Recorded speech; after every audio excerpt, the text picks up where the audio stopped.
Mrs. Collins? Yes. My name's Frank Garner. I'm the attorney who will be acting for Mr. Collins in your divorce action. How do you do? I was wondering if I might have a few words with you about it. Of course. Won't you come in and sit down? Thank you.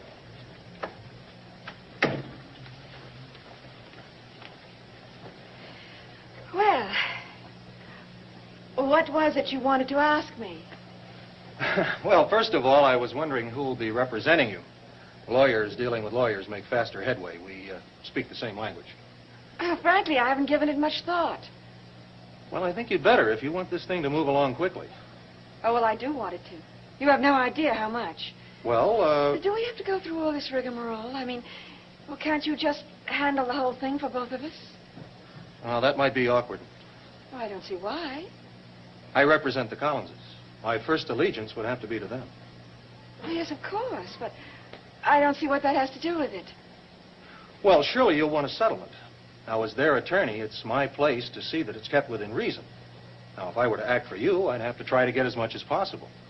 So you can see there'd be a conflict of interest. Oh, no, there wouldn't. For the simple reason that I don't want any of their property. I don't want a single penny. Oh, what would you live on? Well, I have my own resources. Mrs. Collins, off the record, I think I must tell you it would be extremely foolish not to ask for something. Oh, but I am asking for something. I'm asking for the only thing that they have that I want. My son. I'm afraid it's not as simple as that. But why not? I want David. Roger has agreed to it. I don't see anything complicated about that. What about the boy's interests? Oh, he'll be taken care of. Where I plan to take him, he'll have no need for anything the Collins family could give him. You're forgetting that David is potentially a very wealthy young man. You can't ignore a fortune that's rightfully his. Well, would it help if I signed something guaranteeing not to touch any of his money, to keep it all in trust for him until he comes of age? Certainly, as far as the Collins family is concerned, that would clear up all the financial problems. Then draw it up. I'll sign it. It means that you'll be totally responsible for the boy's care. Mr. Garner, I assure you I am delighted with that responsibility. I want only my son. Very well. I'll take care of the whole matter. When the time comes to go to court, I'll find somebody to stand up for you. It'll only be a formality. I'm very grateful to you.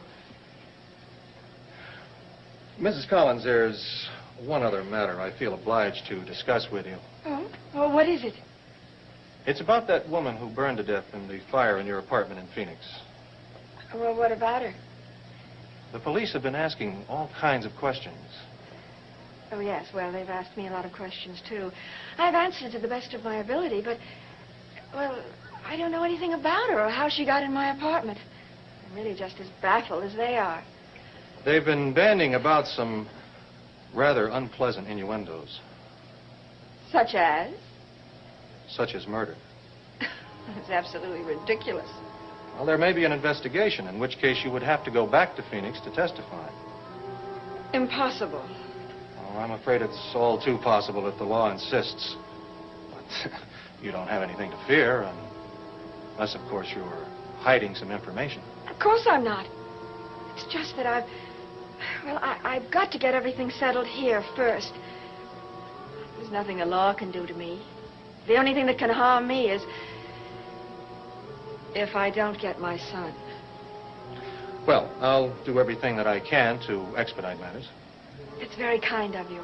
I'll go back to the office now and start things in motion. Oh, Mr. Garner.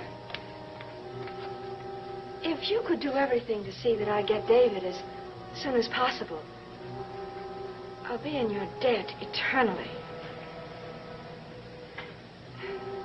Goodbye. Goodbye, Mrs. Collins.